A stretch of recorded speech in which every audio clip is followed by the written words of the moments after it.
This is a real pleasure for me to introduce Sonny Boy Terry to University of Houston and to welcome you here.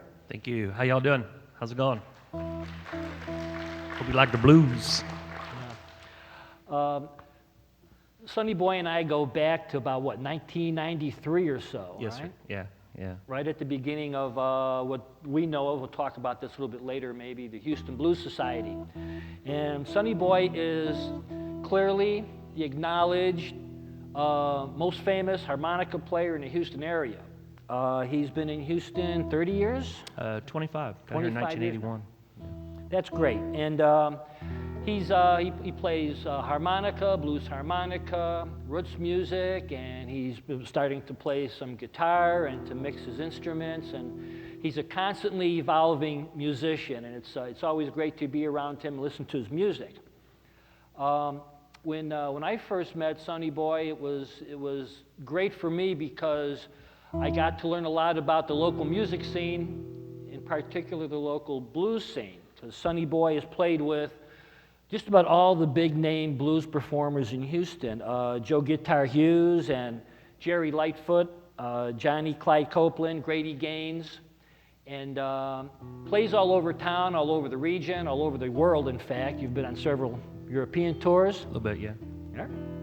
And he has a regular gig at Shakespeare's Pub on Thursday evenings, and you can catch him a lot of places, but he's also a recorded musician, and he has two very popular CDs out, one of which is called Breakfast Dance, which I believe came out in 2000, and a live CD that came out live at Miss Ann's Playpen. Yes, sir. And both of these are recorded on the, tell me your label. Doc Blues record label out of Austin. Record label out of Austin. Yeah. And it's really a pleasure to have Sonny Boy Terry with us, and I'm going to ask you to give us a little bit of music. Okay, I'm going to do a Lightnin' Hopkins song, and this song called Backdoor Friend, and he's kind of signifying his lover. And Lightnin' Hopkins was a Third Ward blues man. He was from Centerville, Texas, but ended up in Houston and played and lived, right in the heart of Houston's Third Ward, up and down Holman and Dowling Street, and sang songs about that lifestyle and everything like that. So anyway, I'm going to do a little song called Backdoor Friend, and I'm a neophyte guitar player, but I'm trying to be good enough to back myself up on harmonica, so when I get old, I can sit in a chair and make money, so. But anyway, this is a song called Backdoor Friend.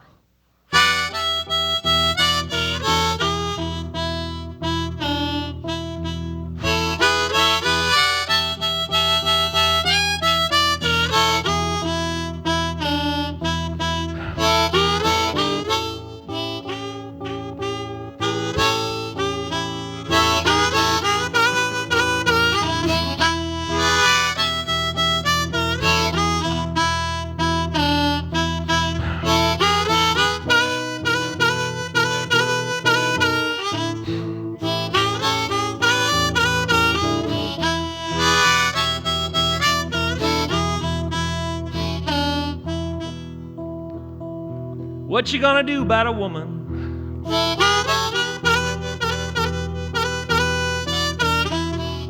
Well, when she got a backdoor friend.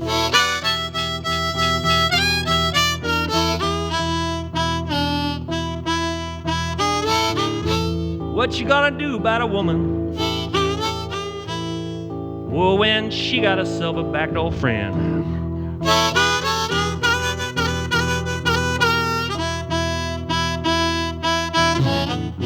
Gonna keep praying you're moving out. Whoa, so her backdoor friend, he can move on in.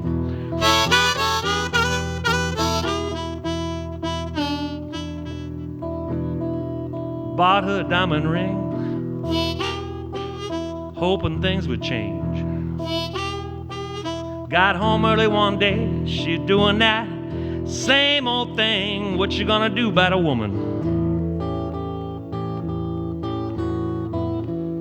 Well, when she got herself a backdoor friend.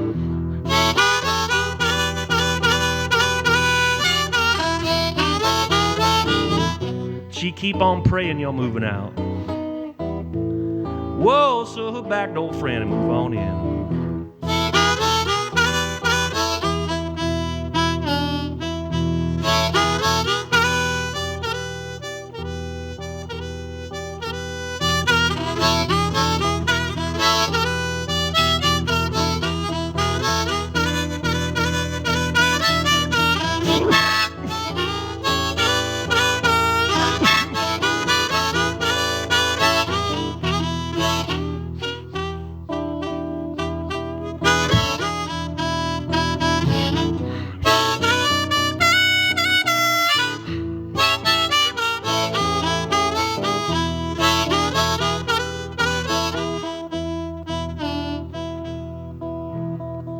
So hard to find a woman, oh, when she got a backdoor friend.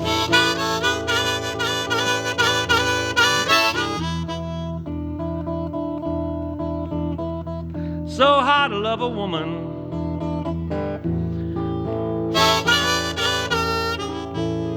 oh, when she got herself a backdoor friend.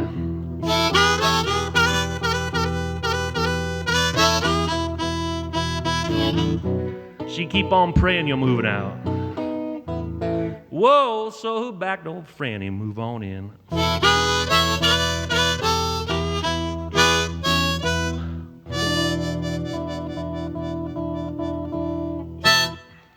Anyway, Great. thank y'all. Appreciate that. That was great.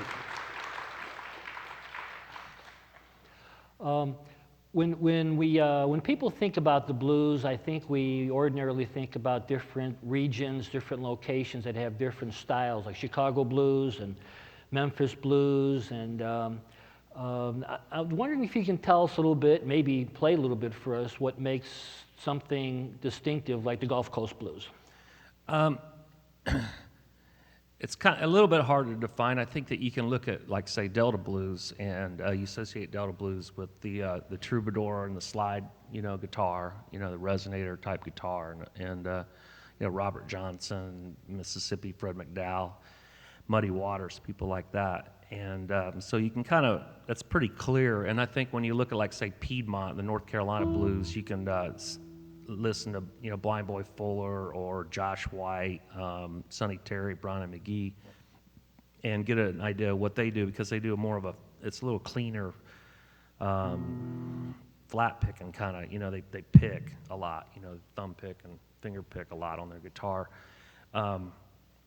Chicago is an electric sound, and it's a raw electric, small bar room type sound, or at least defined by the 50s. That's when the guys came up from Mississippi and Louisiana, and Arkansas, and they went electric.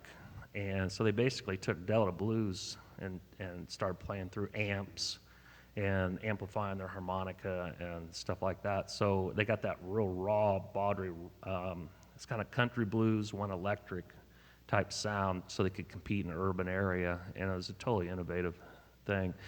When you're talking about Houston, it's harder to define, because you have an uptown urban style that is somewhat, I guess, like a Memphis type style, but they use a lot of horn, and a lot of instrumentation, and it's real driven by a T-Bone Walker single line, guitar style. The lead guitar style that you hear that's real common in Texas blues, Jimmy Vaughn, Stevie Vaughan, and people like that. They took that T-Bone Walker style and raised it to another level. But the early days in Houston and Gulf Coast, they had a big, big band type thing, a lot of orchestration, and by way of the Duke Peacock record label. And they played for, it was pretty sophisticated blues by and large. They had a lot of horn arrangements, and they performed a lot at, like, the El Dorado Ballroom, and it was pretty much an upscale kind of a thing, But then on the other side of the coin, you had the folk artists, like what I just did, the Lightnin' Hopkins type stuff, where he would take country blues and go to the city, and it had, sort of country blues guitar, and they come to the city and start playing, and more storytelling and things, and it was more of the plaintive cries, and laments, along the lines of, the Delta blues style. So yeah, one of my favorites is Juke Boy Bonner, and he lived in Fifth Ward, and he came from Belleville, which is up around Navasota, and he had a real raw, folky, harmonica style, and he was really kind of a folk poet type individual, So it's kind of hard to define, but I would say overall you would associate Houston with a big, brassy, with a lot of really sophisticated lead guitar and stuff. I think of someone today like Grady Gaines who keeps that tradition going. Big band, huh? Yeah. You've played with Grady. Yeah, Grady is a big honk and horn player, and he, of course, he got to start with Little Richard, when he was a teenager, and he went out on tour. I think he was 15 or 16, and Little Richard wore the makeup, and he hired these a lot of young guys and stuff, and they all wore makeup, and they were real flamboyant. Grady's an R&B player, but he played rock and roll, starting out. He had that big honk and big fat, thick tenor sound, But if you go out and see him, he does, R&B. That's largely what he does. Not a lot of jazz-driven influences in his style, with the exception of maybe the horn lines, association and everything. So, but it's wide open here, It's a lot harder to define than maybe what you think, but it's probably that way in every big city. Even Chicago blues today doesn't sound like it did, in 1954. It's a completely different thing. So play one of your favorite songs from the area. What do you think? Well, I'm going to do a song. This is a traditional song, if I can pull it off. It's more of an 8-bar, and it's written by somebody by the name of Public Domain, and which we don't know who wrote it really. But it's a song called Trouble in Mind, and it's about trains and suicide and losing the one you love and all that stuff. So it's a classic blues song in every way. It's a little bit different, but I learned this off of, big Walter Horton and Snooky Pryor and all these great. But you've heard Willie Nelson's done it, Louisiana, Hackberry Ramblers, it's country artists have recorded it. And it's a song called Trouble in Mind.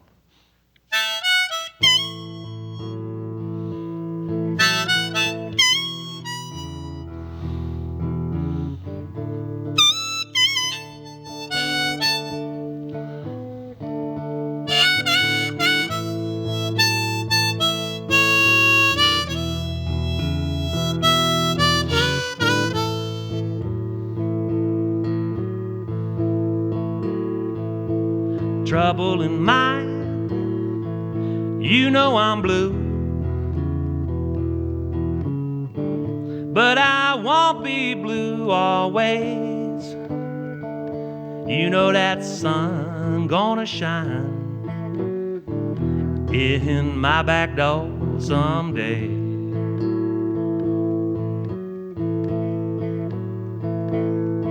Going down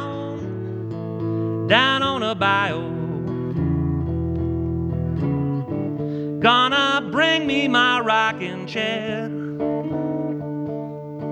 If the blues overtake me, gonna rock my way from here.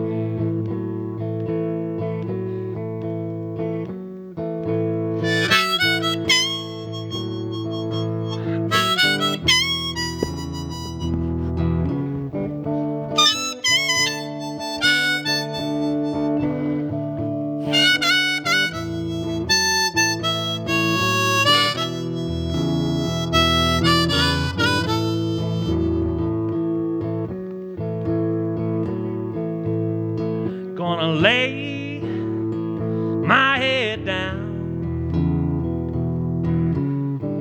on that lonesome railroad line. Sometimes I feel like living, sometimes I feel like dying.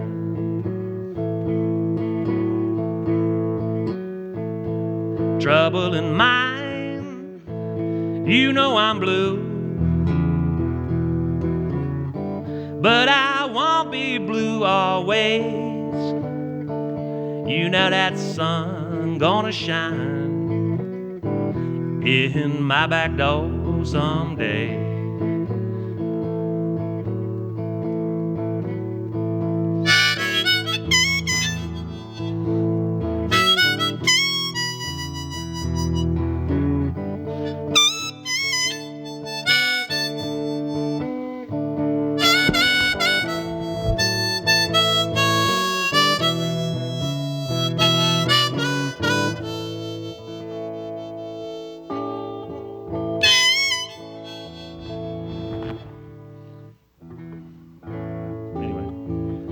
anyway, a song called Trouble in Mind.